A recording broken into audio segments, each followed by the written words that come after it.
Hello guys, നമ്മളതാ മറ്റൊരു ദേവാലയത്തിൻ്റെ മുന്നിൽ എത്തിയിരിക്കുകയാണ്.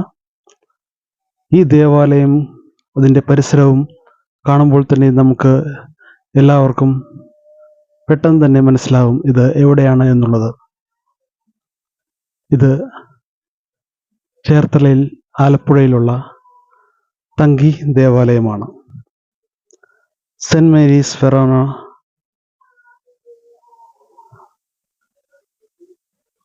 ചർച്ച്, അവർ ലേഡി തങ്കിയിലെ our lady of purification church. ഈ ദേവാലയത്തെക്കുറിച്ച് പറയുമ്പോൾ ഇവിടെ വന്ന് ഈ ദേവാലയത്തിൻ്റെ പ്രത്യേകത അനുഭവിക്കാത്ത ആരും തന്നെ ഇല്ല എന്ന് നമുക്ക് എല്ലാവർക്കും അറിയാം. യേശു ക്രിസ്തുവിൻ്റെ മുടി വളരുന്ന ഒരു അത്ഭുതം പ്രതിമയുള്ള ഒരു ദേവാലയം കൂടിയാണിത്. അപ്പോൾ ഈ ദേവാലയത്തിലേക്ക് വരുവാൻ അവസരമുണ്ടായ ആ ഒരു നിമിഷങ്ങളെക്കുറിച്ചോർത്ത് ഞാൻ നന്ദി പറയുന്നു. എൻ്റെ പാദങ്ങൾ ദേവാലയത്തിലേക്ക് നടന്നു നീങ്ങുകയാണ്. അവിടെ പെരുന്നാളിൻ്റെ കാര്യങ്ങളൊക്കെ കഴിഞ്ഞ് ഡെക്കറേഷനൊക്കെ അഴിച്ചുകൊണ്ടിരിക്കുകയാണ്. ആ സമയത്താണ് ഒരു വീഡിയോ എടുക്കുവാനായിട്ട് എനിക്ക് അവിടെ ഭാഗ്യം ലഭിച്ചത്. വളരെയധികം അനുഗ്രഹിക്കപ്പെട്ടു എന്ന് തോന്നുന്ന ചില നിമിഷങ്ങളായിരുന്നു ഇത്. ദൈവാനുഭവം നേരിട്ട് അനുഭവിക്കാൻ സാധിച്ചതിൻ്റെ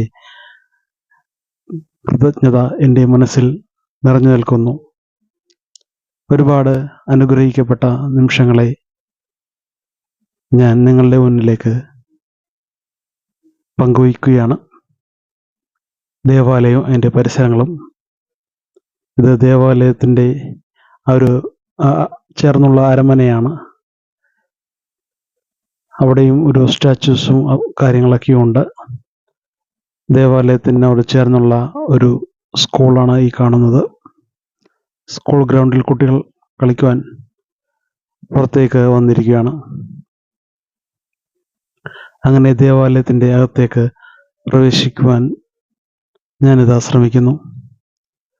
വളരെയധികം ചരിത്ര പ്രാധാന്യമുള്ള ഒരു ദേവാലയം കൂടിയാണ് ഈ നിമിഷങ്ങൾ നിങ്ങളുമായിട്ട് പങ്കുവയ്ക്കാൻ ആഗ്രഹിക്കുന്നത്. ചരിത്രത്തിൽ മുങ്ങിക്കുളിച്ചിരിക്കുന്ന തങ്കിയിലെ our lady of purification church. ഇത് കാണുന്നത് കപ്പകളെ ആ ഒരു കപ്പ്യാരാണെന്നാണ് തോന്നുന്നത്. ആ പള്ളിയിലെ ദേവാലയത്തിലെ കപ്പ്യാരാണ് അവിടേക്ക് വന്നത്. അദ്ദേഹം പണിയടിച്ച് കഴിഞ്ഞിട്ട് തന്നെ അവിടെ വന്ന് സംസാരിച്ചിരുന്നു. ഇനി നമുക്ക് ദേവാലയത്തിൻ്റെ അകത്തേക്ക് ദൃശ്യങ്ങളെല്ലാം കാണാം. അല്പം ചരിത്രവും അറിയാം. ചരിത്രത്തിൽ മുങ്ങിക്കുളിച്ചിരിക്കുന്ന തങ്കിയിലെ our lady of purification church ഇന്ത്യയിലെ കത്തോലിക്ക വിശ്വാസ ഭൂപടത്തിൽ ഒരു എളിയ തീരദേശ ഗ്രാമത്തെ വലിയ പ്രാധാന്യമുള്ള സ്ഥലമാക്കി മാറ്റിയതിൻ്റെ പ്രതീകമായി മാറിയിരിക്കുന്നു. AD 57 സെന്റ് തോമസ് ദി അപ്പോസ്തലന്റെ കൂടെ ഒരു വ്യാപാര കപ്പലിൽ ക്രിസ്തുമതം ഇവിടെ എത്തിച്ചേർന്നുവെന്ന് വിശ്വസിക്കപ്പെടുന്നു. തങ്കി എന്ന സ്ഥലനാമം ചില അക്കൗണ്ടന്റുമാർ തമിഴ് ഭാഷാപദമായ തങ്കിയിൽ നിന്നാണ് ഉരുത്തിരിഞ്ഞത്. അതായത് കേരളമായി മാറിയ ഇന്ത്യയുടെ തെക്കൻ വടക്കൻ ജില്ലകൾക്കിടയിലുള്ള ഒരു ദുഷ്കരമായ യാത്രയിൽ ഒരു രാത്രി തങ്ങൽ അല്ലെങ്കിൽ ഒരു സ്റ്റോപ്പ് ഓവർ എന്നാണ് അർത്ഥമാക്കുന്നത്. AD 1-ാം നൂറ്റാണ്ടിൽ തങ്കി ഉൾപ്പെടെ ഈ പ്രദേശത്ത് ക്രിസ്ത്യൻ സമൂഹം നിലനിന്നിരുന്നുവെന്ന് പരക്കെ വിശ്വസിക്കപ്പെടുന്നു. 1579 തങ്കിയിൽ നിന്ന് ഏകദേശം 5 കിലോമീറ്റർ തെക്ക് സാൻ ആൻഡ്രേ മിഷൻ അർത്തുങ്കൽ സ്ഥാപിച്ചു. ജസ്യൂട്ടുകളുടെ മാർഗനിർദ്ദേശത്തിൽ അരൂപി സമൂഹം ചില രൂപരേഖകളും കൃത്യമായ സാമൂഹിക രൂപവും നേടി. പടിഞ്ഞാറൻ തീരത്ത് ഏതാണ്ട് ഒരു നേർരേഖയിൽ കിടക്കുന്നു. 1498 മെയ് മാസത്തിൽ വാസ്കോഡ ഗാമ കേരള തീരത്ത് കാലുകുത്തി. ചരിത്ര പുസ്തകങ്ങളിൽ ക്രിസ്ത്യാനികൾ, സുഗന്ധദ്രവ്യങ്ങൾ എന്നിവയെക്കുറിച്ചുള്ള അദ്ദേഹത്തിന്റെ അന്വേഷണവും പോർച്ചുഗീസുകാരുടെ വരവും സ്ഥിതിഗതികളെ വേഗത്തിലും ഗണ്യമായും മാറ്റിമറിച്ചു. ജസ്യൂട്ടുകൾ അവരുടെ മിഷണറി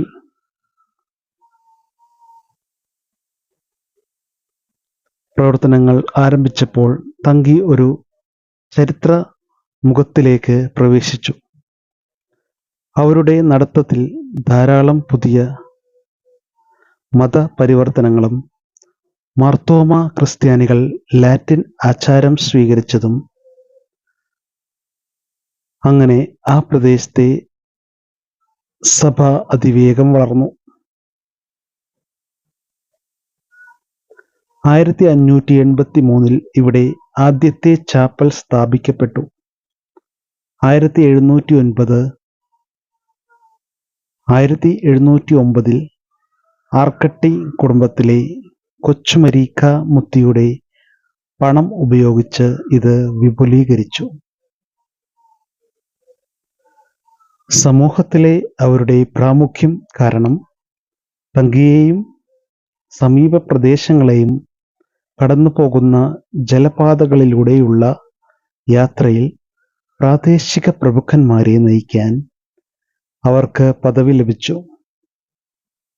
കൊച്ചി രൂപതയുടെ ബിഷപ്പ് ജോക്കിം ഡാ സാന്ത റീത്ത ബൊറ്റെല്ലോ 1832 തങ്കിയെ ഒരു സ്വതന്ത്ര ഇടവകയുടെ പദവിയിലേക്ക് ഉയർത്തി. ഇന്ന് നിലനിൽക്കുന്ന പള്ളിയുടെ മുൻഭാഗം 1930 നിർമ്മിച്ചതാണ്. നമ്മുടെ കർത്താവിൻ്റെ പീഡാനുഭവത്തിൻ്റെ അത്ഭുതകരമായ പ്രതിമയാണ് അവിടെയുള്ളത്. മാനസാന്തരവും പുതിയൊരു ജീവിതം ആരംഭിക്കാനുള്ള ആത്മാർത്ഥതയും കൊണ്ട് അടയാളപ്പെടുത്തിയ തീർത്ഥാടനത്തിനായി എല്ലാ വർഷവും ആയിരക്കണക്കിന് ആളുകളെ തങ്കിയിലേക്ക് ആകർഷിക്കപ്പെടുന്നുണ്ട്. ഒരേ സമയം ഗംഭീരവും ഹൃദയസ്പർശിയുമായ പള്ളിയിലെ നമ്മുടെ കർത്താവിൻ്റെ പൂർണ്ണ വലിപ്പത്തിലുള്ള പ്രതിമ തീർത്ഥാടകർക്ക് കഷ്ടപ്പാടിൻ്റെയും രക്ഷയുടെയും ആത്യന്തിക ത്യാഗത്തിൻ്റെയും വീണ്ടെടുപ്പിൻ്റെയും സന്ദേശങ്ങൾ പകർത്തുന്നു. ഇത് ഒരു പുതിയ ജീവിതത്തിലേക്കും മാനസാന്തരത്തിലൂടെയുള്ള ഒരു പുതിയ ചക്രവാളത്തിലേക്കുമുള്ള ഒരു സൂചനയാണ്.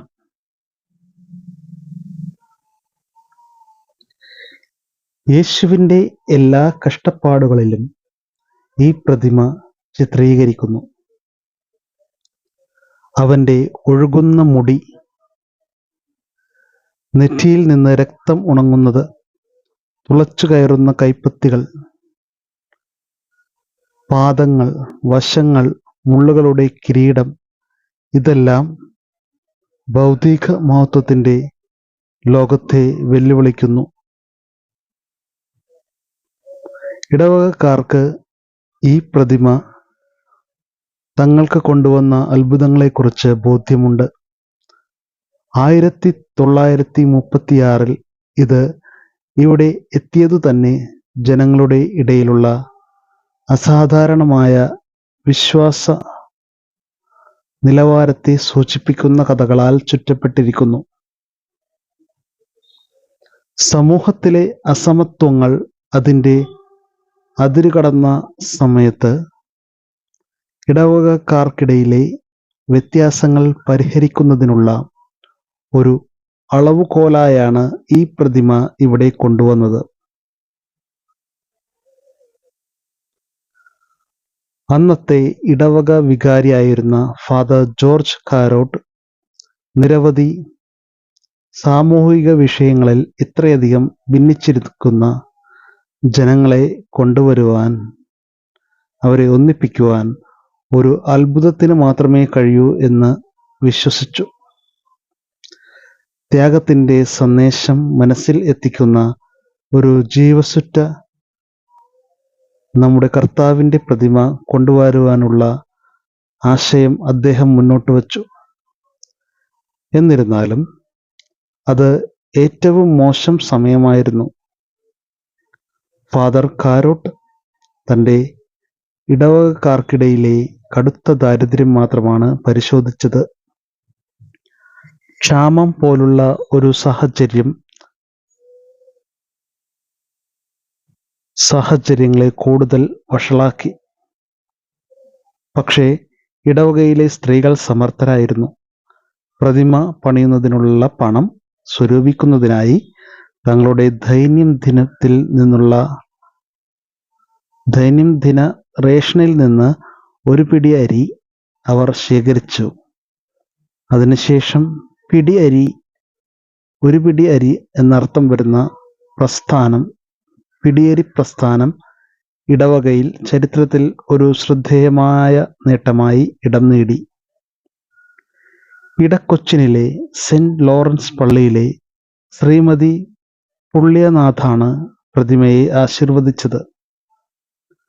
ഒരു കട്ടമരത്തിൽ എടക്കൊച്ചിനിൽ നിന്ന് പ്രതിമ പുറത്തെടുത്ത് മണിക്കൂറുകൾക്ക് ശേഷം അതിൻ്റെ ശില്പിക്ക് വിശുദ്ധ മരണം ലഭിച്ചുവെന്ന് പരക്കെ വിശ്വസിക്കപ്പെടുന്നു. പ്രതിമ നിർമ്മിച്ച ഇടക്കൊച്ചിനിൽ നിന്ന് തങ്കി വരെയുള്ള യാത്ര വിശദമായി വിവരിച്ചിട്ടുണ്ട്. സമീപകാല സംഭവത്തിൻ്റെ ഊർജ്ജസ്വലതയോടെ യാത്രയുടെ കഥകൾ ഓർമ്മിപ്പിക്കപ്പെടുന്നു. ഉദാഹരണത്തിന്, അരൂക്കുറ്റിയിലെ ബ്രിട്ടീഷ് ഉദ്യോഗസ്ഥൻ നികുതി ചുമത്താൻ കാറ്റമരൻ നിർത്തി. എന്നാൽ ഒരു കാറ്റിൽ നികുതി ബൂത്ത് തകർന്നു. കാറ്റമരൻ സുരക്ഷിതമായി തങ്കിയിൽ എത്തി. തങ്കിയിൽ പ്രതിമ എത്തിച്ചേർന്നപ്പോൾ നിരവധി അത്ഭുതങ്ങൾ റിപ്പോർട്ട് ചെയ്യപ്പെട്ടു. ഇന്നും അത്ഭുതങ്ങൾ ആയിരക്കണക്കിന് ആളുകളെ തങ്കിയിലേക്ക് ആകർഷിക്കുന്നു. പ്രത്യേകിച്ച് വിശുദ്ധവാരത്തിനും ദുഃഖവെള്ളിയാഴ്ചയ്ക്കും മുന്നോടിയായി തങ്കിയിലെ നമ്മുടെ കർത്താവിൻ്റെ പ്രതിമയെ ചുംബിക്കുന്നത് ഒരാളുടെ പ്രാർത്ഥനകൾക്ക് ഉത്തരം ലഭിക്കുന്നതിനും ഒരാളുടെ നല്ല ഉദ്ദേശ്യങ്ങൾ നിറവേറ്റുന്നതിനുമുള്ള ഒരു ഉറപ്പായ മാർഗമായി കണക്കാക്കപ്പെടുന്നു. ദുഃഖവെള്ളിയാഴ്ചകളിൽ തീർത്ഥാടകർ പള്ളിയിൽ അരിയും എണ്ണയും നേർച്ചയായി അർപ്പിക്കുന്നു. ഇങ്ങനെ വിളമ്പുന്ന അരി പാകം ചെയ്ത് തീർത്ഥാടകർക്ക് വിതരണം ചെയ്യുന്നു. ദുഃഖവെള്ളിയാഴ്ച പള്ളിയിൽ കഞ്ഞി കഴിക്കുന്നത് രോഗങ്ങൾക്കുള്ള പരിഹാരമായും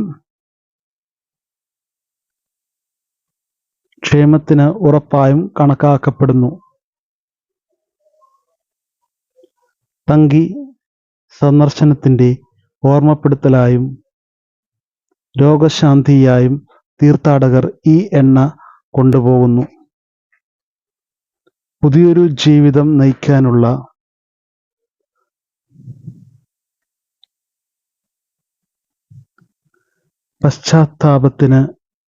പശ്ചാത്താപത്തിൻ്റെയും ദൃഢനിശ്ചയത്തിൻ്റെയും അടയാളമായി മുട്ടുകുത്തി നിന്നോ മണലിൽ ഉരുണ്ടോ നേർച്ചകൾ അർപ്പിക്കാൻ ആയിരങ്ങൾ വർഷം തോറും ദുഃഖവെള്ളിയാഴ്ചകളിൽ തങ്കിയിലേക്ക് യാത്ര ചെയ്യുന്നു.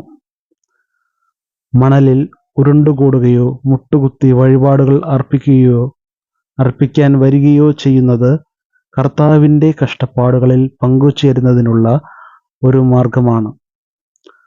തങ്കിപ്പള്ളിയിലേക്കുള്ള തീർത്ഥാടകരുടെ വരവ് സാധാരണയായി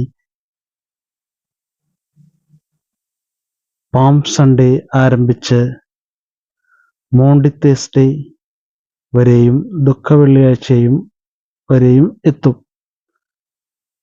തങ്കിയിലെ വിശുദ്ധ വാരത്തിലെ ചില പരിപാടികൾ എന്തൊക്കെയാണെന്ന് നോക്കാം. ദീപക്കാഴ്ച, വിളക്കുകൾ സമർപ്പിക്കൽ. പുണ്യ വ്യാഴാഴ്ച രാത്രി തീർത്ഥാടകർക്ക് കർത്താവിന്റെ പീഡാനുഭവത്തിൽ അവനോടൊപ്പം ഉണർന്നിരിക്കാനുള്ള അനുഗ്രഹത്തെ പ്രതീകപ്പെടുത്തുന്നു.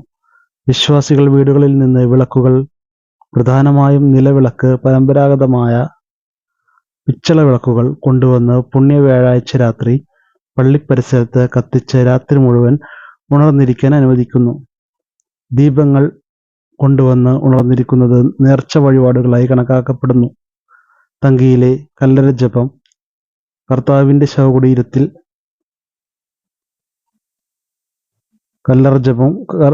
ശവകുടീരത്തിൽ പ്രാർത്ഥന നടത്തുന്ന രീതി വ്യാപകമായി പ്രചാരത്തിലായിട്ടുണ്ട്. കർത്താവിന്റെ അത്ഭുതകരമായ പ്രതിമ ഗ്ലാസ് മരപ്പട്ടിയിൽ തുറന്ന് ആരാധനയ്ക്കായി സൂക്ഷിക്കുന്ന സ്ഥലത്ത് പ്രാർത്ഥിക്കുന്ന പ്രാദേശിക രീതിയിൽ നിന്നാണ് ഇത് വളർന്നു വരുന്നത് എന്ന് വിശ്വസിക്കപ്പെടുന്നു. ജാതിയും മതവും പരിഗണിക്കാതെ ആയിരക്കണക്കിന് ആളുകൾ ഈ ആചാരത്തിൽ പങ്കെടുക്കുന്നു. ഇത് വളരെ പ്രചാരം നേടിയിട്ടുണ്ട്. തീർത്ഥാടകർക്ക് ശവകുടീരത്തിൽ പ്രാർത്ഥന നടത്താനുള്ള ബുക്കിങ്ങുകൾ നടക്കുന്നുണ്ട്. എല്ലാ മാസവും ആദ്യ വെള്ളിയാഴ്ചകളിൽ കൂട്ടമായി ശവകുടീരത്തിൽ പ്രാർത്ഥന നടത്തുന്നതിനാണ് ബുക്കിംഗ്. അങ്ങനെ ഇത്തരം ഒരു വലിയ ഒരു ചരിത്ര പ്രാധാന്യമുള്ള ഈ ദേവാലയത്തിൽ നമ്മൾ എത്തുമ്പോൾ നമ്മൾ അറിയാതെ നമ്മൾ അനുഗ്രഹിക്കപ്പെടുന്നു. നമ്മളുടെ ഒരുപാട് നിയോഗങ്ങൾ ദൈവം കേൾക്കുന്നു. ഈ യുക്തിവാദങ്ങളുടെയും നിരീശ്വരവാദങ്ങളുടെയും കാലത്ത് വിശ്വാസം വളർന്നു വരുന്നതിനുള്ള എല്ലാവിധ പ്രോത്സാഹനവും എല്ലാവിധ വളവും നമുക്ക് ഈ ദേവാലയത്തിൽ മുറ്റത്ത് നിന്ന് തന്നെ ലഭിക്കുന്നതാണ്. അങ്ങനെയാണ് ദേവാലയം എന്നും നിലനിൽക്കുന്ന ഒരു വലിയ ഒരു ക്രിസ്തുവിൻ്റെ അത്ഭുത പ്രവർത്തനങ്ങൾക്ക് സാക്ഷ്യം വഹിച്ച ആത്മീയ ഉണർവ് തരുന്ന ഒരു ദേവാലയമായി മാറിയത് എന്നുള്ളത് ഈ നാട്ടുകാർക്ക് സുപരിചിതമാണ്. മാത്രമല്ല ലോകത്തെമ്പാടും ഈ ഒരു വിശ്വാസം വളർന്നു വരുവാൻ നമുക്ക് ഒരുമിച്ച് പ്രാർത്ഥിക്കാം. ലോകത്തിൻ്റെ പല ഭാഗത്തേക്കുമായി സുവിശേഷം എത്തിക്കുവാനും ക്രിസ്തുവിൻ്റെ അത്ഭുതങ്ങൾ എത്തിക്കുവാനും ഈ ഒരു ദേവാലയത്തിലേക്കുള്ള ജനങ്ങളുടെ പ്രവാഹം വർദ്ധിക്കുവാൻ ഇടയാക്കട്ടെ എന്ന് ഈ അവസരത്തിൽ അപേക്ഷിക്കുകയാണ്. അങ്ങനെ ദേവാലയത്തിൽ നിന്ന് നമ്മൾ അനുഗ്രഹം ഏറ്റുവാങ്ങി മുന്നോട്ടുള്ള ജീവിതത്തിലേക്ക് യാത്രയാകുന്നു.